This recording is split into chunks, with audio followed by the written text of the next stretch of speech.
Okay, shall I wait a minute before we start? We are good? Are you good? All right, then we will start on Tuesday, October 27th, 1885, and we are at the Master's Training of His Disciples, page 8. Did I tell you 895? Am I repeating myself? Okay. Sri Ramakrishna was seated in his room. Narendra and the other devotees were with him.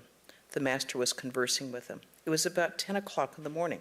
Narendra: how strangely the doctor behaved yesterday. A devotee: yes, the fish swallowed the hook, but the line broke. Master smiling: but the hook is in its mouth. It will die and float on the water. Narendra went out for a few minutes. Sri Ramakrishna was talking to M about Purna. Master: the devotee, looking upon himself as Prakriti, likes to embrace and kiss God, whom he regards as the Purusha. I'm telling this just to you. Ordinary people should not hear these things. M: God sports in various ways. Even this illness of yours is one of his sports. Because of you, because you are ill, new devotees are coming to you. Master smiling: Bhupati says, why would people have thought of you if you had just rented a house to live in without being ill? Well, what's happened to the doctor? Excuse me. M: as regards God, he accepts for himself the attitude of a servant. He says, thou art the master and I am thy servant. But then he asks me, why do you apply the idea of God to a man? Master: just see. Are you going to see him today? M: I shall see him if it is necessary to report your condition. Master: how do you find this boy Bankim? If he cannot come here, you may give him instruction. That will awaken his spiritual consciousness. Narendra entered the room and sat near Sri Ramakrishna. Since the death of his father, he had been very much worried about the family's financial condition. He now had to support his mother and his brothers. Besides, he was preparing himself for his law examination. Lately, he had served as a teacher at the Vidyasagar school at Bhau Bazaar. He wanted to make some arrangement for his family and thus get rid of all of his worries. Sri Ramakrishna knew all this. He looked affectionately at Narendra. Master to M: well, I said to Keshab, one should be satisfied with what comes unsought. The son of an aristocrat does not worry about his food and drink. He gets his monthly allowance. Narendra too belongs to a high plane. Then why is he in such straitened circumstances? God certainly provides everything for the person who totally surrenders themselves to him. M: Narendra too will be provided for. It is not yet too late for him. Master: but a person who feels intense renunciation within doesn't calculate that way. He says to himself, I shall first make an arrangement for the family and then practice sadhana. No, he doesn't feel that way if he has developed intense dispassion. A Goswami said in the course of his preaching, if a person has 10,000 rupees, he can maintain himself on the income. Then, free from worries, he can pray to God. Keshab Sen also said something like that. He said to me, sir, suppose a person wants first of all to make suitable arrangements for their property and estate, and then think about God. Will it be all right for them to do so? Is there anything wrong about it? I said to him, when a person feels utter dispassion, he looks upon the world as a deep well and his relatives as cobras. Then he cannot think of saving money or making arrangements about his property. God alone is real and all else is illusory. To think of the world instead of God. A woman was stricken with intense grief. She first tied her nose ring in the corner of her cloth, and then she dropped to the ground, saying, oh, friends, what a calamity has befallen me. But she was very careful not to break the nose ring. All laughed. At these words, Narendra felt as if struck by an arrow and lay down on the floor. M understood what was going through Narendra's mind and said with a smile, what's the matter? Why are you lying down?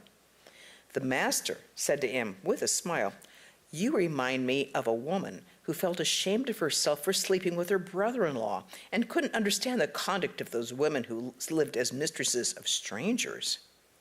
By way of excusing himself, she said, by way of excusing herself. She said, "Oh, after all, a brother-in-law is one's own.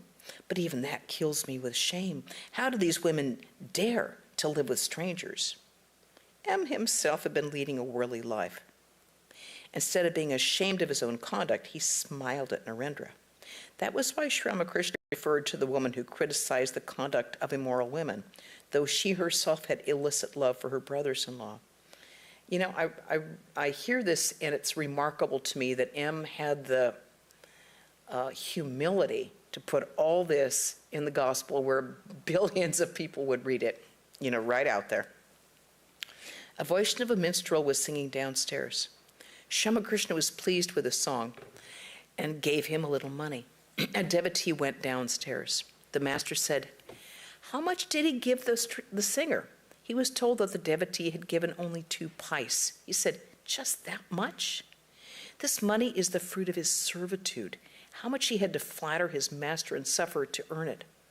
I thought he would give at least 4 annas. The younger Naran had promised to show Sri Ramakrishna the nature of electricity with an instrument. The instrument was exhibited. Isn't that interesting, too, that Sri Ramakrishna was like that? He would make metaphors with telegraphs and things like that. I mean, he was like, as much as he was in samadhi, he was completely aware of all the changes in the modern world. It was about 2 o'clock. Sri Ramakrishna and the devotees were sitting in the room. Atul brought with him a friend who was a munsif. Bagchi, the famous painter from Shigdarpara, had arrived. He presented the master with several paintings. Sri Ramakrishna examined the pictures with great delight. Bagchi had long hair like a woman's. Sri Ramakrishna said, "Many days ago, a sannyasi came to Dakshineshwar with hair 9 cubits long. He used to chant the name of Radha. He was genuine." A few minutes later, Narendra began to sing. The songs were full of the spirit of renunciation. He sang, "Lord, all my days passed so utterly in vain. Down the path of hope I gaze with longing day and night." He sang again, "O Mother, thou my inner guide, ever awake within my heart. Day and night thou holdest me in thy lap. Why dost thou show such tenderness to this unworthy child of thine?" Then he sang, "O gracious Lord, if like a bee my soul cannot embed itself deep in the lotus of thy feet, what comfort can I find in life? What can I gain with wealth, and such wealth untold, neglecting thee, supremest wealth? I take no pleasure in the sight of the most lovely infant's face, if all its loveliness reveals no trace of thy dear features there. Moonlight is meaningless to me, as darkest night, if thy love's moon rise not in my soul's firmament. The purest wife, unspotted love, is stained, if in it is not set the priceless gem of love divine. O Lord, whenever doubt of thee, born of base air and neglect, assails my mind, I writhe in pain, as if from a serpent's poisonous fangs. What more, O Master, shall I say? Thou art my heart's most precious jewel, the home of everlasting joy." It was 5:30 in the afternoon when Dr. Sarkar came to the master's room at Shampur, felt his pulse, and prescribed the necessary medicine. Many devotees were present, including Narendra, Girish, Dr. Dukhare, the younger Naran, Rakhal, M. Sarat, and Shambasu. Dr. Sarkar talked a little about the master's illness and watched him take the first dose of medicine. Then Sri Ramakrishna began to talk to Shambasu. Dr. Sarkar started to leave, saying, "Now that you are talking to Shambasu, I shall say goodbye to you." The master and the devotee asked the doctor if he would like to hear some songs. Dr. Sarkar to the master, "I should like it very much, but music makes you frisk about like a kid and cut all sorts of capers. You must suppress your emotions." Dr. Sarkar took his seat once more, and Narendra began to sing in a sweet voice to the accompaniment of the tampura and mridanga. "This universe, wondrous and infinite, O Lord, is thy handiwork, and the whole world is a treasure house full of thy beauty and grace." He sang again, "In dense darkness, O Mother, thy formless beauty sparkles. Therefore the yogis meditate in a dark mountain cave. In the lap of boundless dark, as Mahanirvana waves upborne, peace flows serene and inexhaustible, taking the form of the void in the robe of darkness wrapped.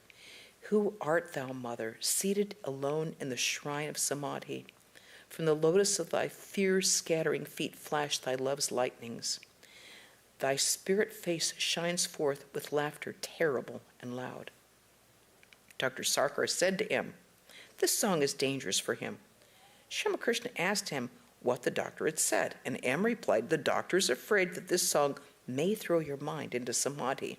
In the meantime, the master had partially lost consciousness of the outer world. Looking at the physician, he said with folded hands, no, why should I go into samadhi? Hardly had he spoken these words when he went into a deep ecstasy. His body became motionless, his eyes fixed, his tongue speechless. He sat like a statue cut in stone, completely unconscious of the outer world. Turned inward were his mind, ego, and all other organs of perception. He seemed like an altogether different person. Narendra continued his songs, pouring his entire heart and soul into them.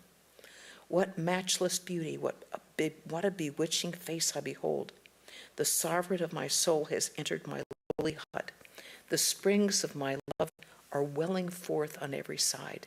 Tell me, my beloved, O thou, the Lord of my heart, what treasure shall I lay before thy lotus feet? Take thou my life, my soul. What more can I offer thee? Take everything that is mine. Deign to accept my all. Narendra continued, O gracious Lord, if like a bee my soul cannot embed itself deep in the lotus of thy feet, what comfort can I find in life? As the doctor heard the words, the purest wife's unspotted love, his eyes were filled with tears, and he cried out, Ah me, ah me.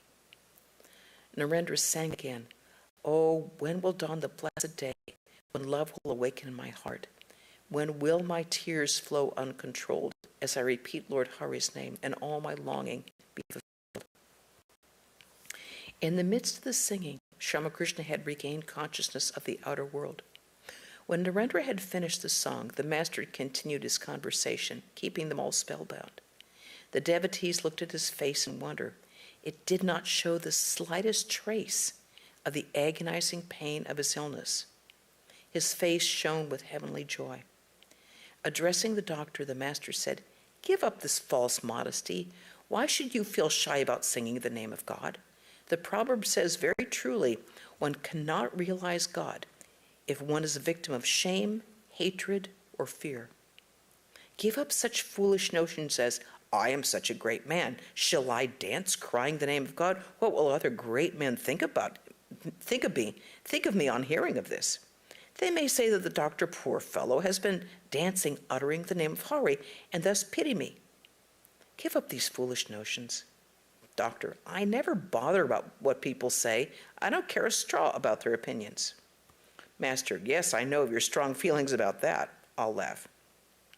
Go beyond knowledge and ignorance. Only then can you realize God. To know many things is ignorance. Pride of scholarship is also ignorance. The unwavering conviction that God alone dwells in all beings is jnana, knowledge.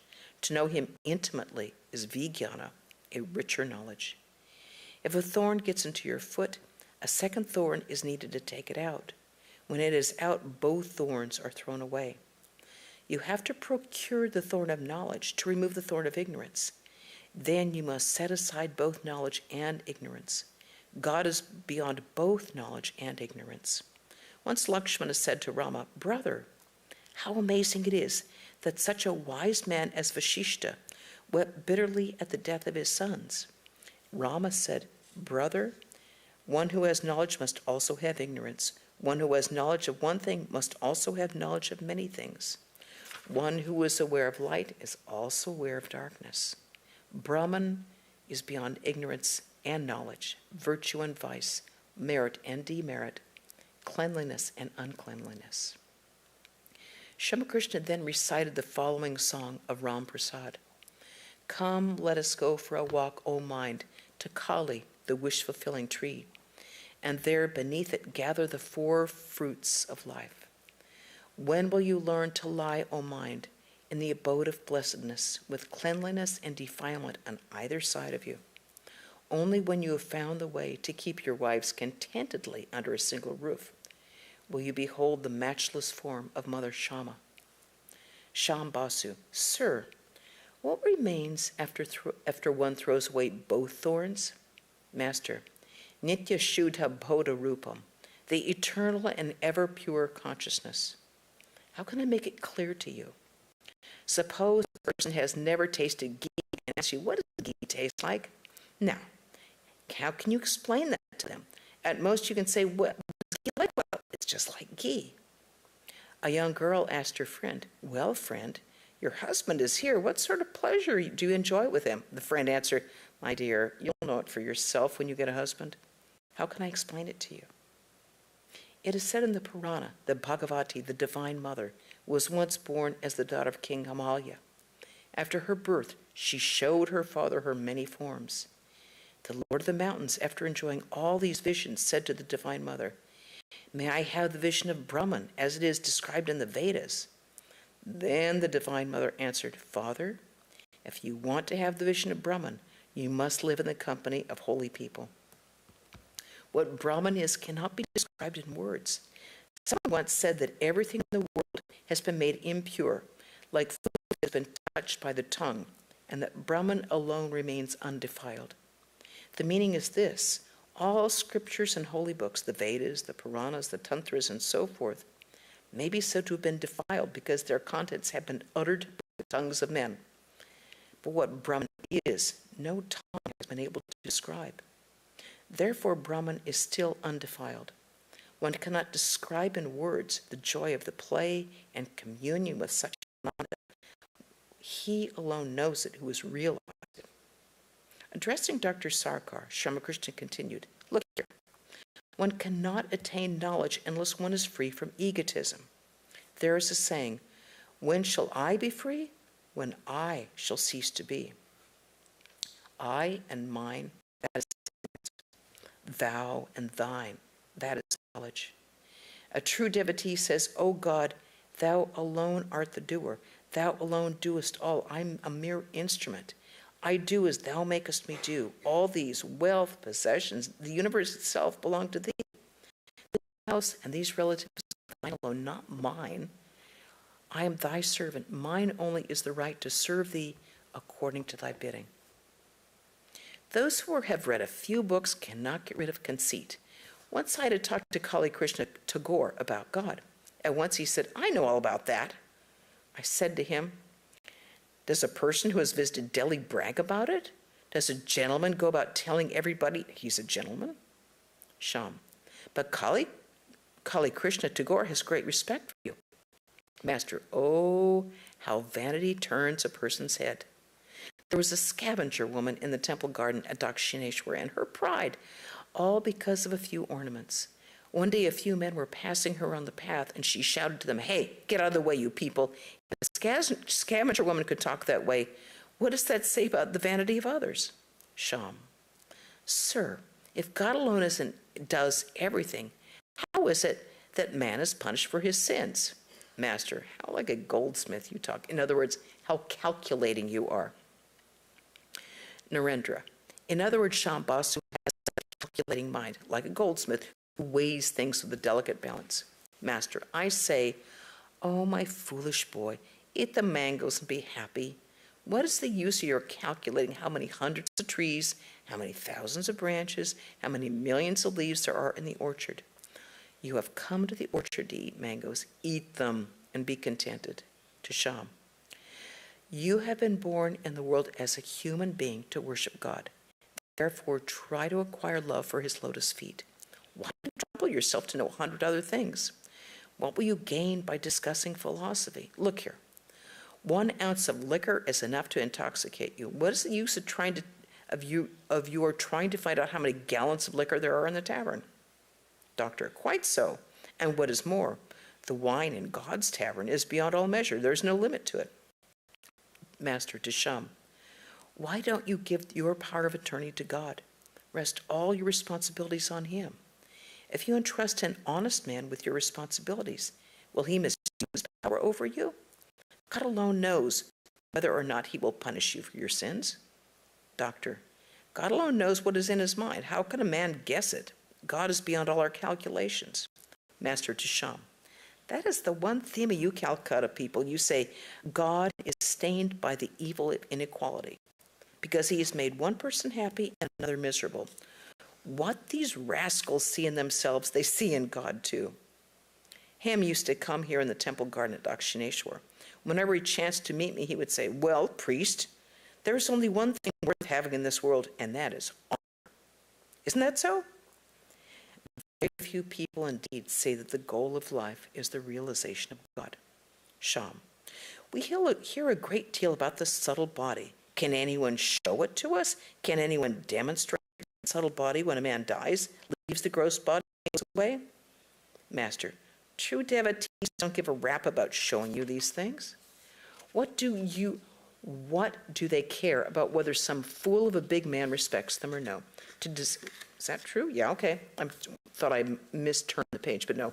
Do they care whether some fool of a big man respects them or not? The desire to have a big man under their control never enters their minds. Sham, what is the distinction between the gross body and the subtle body? Sham is absolutely not catching on to the drift here. Master, patiently. The body consists of the 5 gross elements and is called the gross body.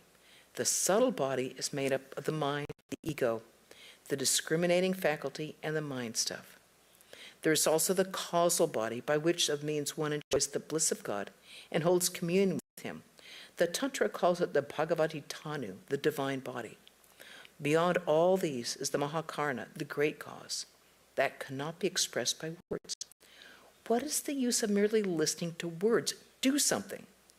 What will you achieve by merely repeating the word siddhi? Will that intoxicate you? You will not be intoxicated even if you make a paste of siddhi and rub it all over your body. You must eat some of it. How can a person recognize yarns of different counts, such as the number 40 and 41, unless they work in the trade? Those who trade in yarn do not find it at all difficult to describe a thread of a particular count. Therefore, I say, practice a little spiritual discipline. Then you will know all of these, the gross, the subtle, the causal, and the great cause. While praying to God, ask only for love for his lotus feet. When Rama redeemed Ahalya from the curse, he said to her, ask a boon of me. Ahalya said, O Rama, if you deign to grant me a boon, then please fulfill my desire that I may always meditate on your lotus feet, even though I may be born in a pig's body. I prayed to the Divine Mother only for love. I offered flowers at her lotus feet and said with folded hands, O Mother, here is thy ignorance and here is thy knowledge. Take them both and give me only pure love for thee. Here is thy holiness, here is thy unholiness. Take them both. Give me only pure love for thee. Here is thy virtue and here is thy sin. Here is thy good and here is thy evil. Take them all and give me only pure love for thee. Here is thy dharma, here is thy adharma. Take them both and give me only pure love for me. Dharma means good actions like giving and charity. If you accept dharma, you have to accept adharma too. If you accept virtue, you have to accept sin. If you accept knowledge, you have to accept ignorance. If you accept holiness, you have to accept unholiness. It's like a person being aware of light, in which case they're aware of darkness too. If a person is aware of one, they're aware of many too. If they're aware of good, they're aware of evil also. Blessed is the person who retains love for the lotus feet of God, even though he eats pork. But if a person is attached to the world, even though he lives on only boiled vegetables and cereals, then, doctor, he's a wretch. But let me interrupt you here and say something. Buddha once ate pork and as a result had colic. To get rid of the pain, he would take opium and thus become unconscious. Do you know the meaning of nirvana and stuff? And such stuff? Buddha would become stupefied after eating opium. He had no consciousness of the outer world. This is what they call nirvana. All laughed to hear this novel interpretation of nirvana. The conversation went on. Master Disham, there is no harm in leading the life of a householder, but do your duties in an unselfish spirit, fixing your mind on the lotus feet of God. You must have noticed that a person with a carpal tunnel seeks to others in the usual way. Perhaps they attend to their daily duties also, but their mind is only on the carbuncle. It's like that. Live the world like an immoral woman. Though she performs her household duties, her mind is fixed on her sweetheart. To the doctor, do you understand that? Doctor, never having had such an experience myself, how can I understand? Sham, oh yes, you understand a little. I'll laugh. Master, moreover, he's had a long experience in that trade, isn't that so? I'll laugh. Sham, sir, what do you think of theosophy? Master, the long and short of the matter is that those who go about making disciples belong to a very inferior level. So also do those who want occult powers, to walk over the Ganges and to report what a person says in a far-off country and so on. It's very hard for such people to have pure for God. The Theosophists have been trying to reestablish the Hindu religion. Master, I don't know much about them. Sham, you can learn from Theosophy where the soul goes after death, whether to the lunar sphere or the stellar sphere or some other region. Master, that may be. Let me tell you my attitude. Once a man asked Hanuman, what day of the lunar fortnight is it? Hanuman replied, I know nothing about the day of the week, the day of the lunar fortnight, the position of the stars in the sky, or any such things. On Rama alone I meditate. That is my attitude too. Sham, the Theosophists believe in the existence of Mahatmas. Do you believe in them, sir? Master, if you believe in my words, I say yes. But now please leave these matters alone. Come here again when I'm a little better. Some way will be found for you to attain peace of mind, if you have faith in me. You must have noticed I don't accept any gift of money or clothes. We do not take any collection here. That's why so many people come here. Laughter. To the doctor. If you won't take offense, I shall tell you something. It is this. You've had enough of such things as money, honor, lecturing, and so on. Now for a few days direct your mind to God. And come here now and then. Your spiritual feeling will be kindled by hearing words about God. After a while, the doctor stood up to take his leave. Girish Chandra Ghosh entered the room and bowed low before the master. Dr. Sarkar was pleased to see him and took his seat again. And on that cliffhanger, we shall end. Are there any questions, any issues, any complications? On a small note, I'm reading a new book that's just been published about the Gospel of Sri Ramakrishna. And the woman who is a professor in Calcutta was talking a lot about the music and the choices that Sri Ramakrishna used with the music and the particular how he would use the music as a teaching tool.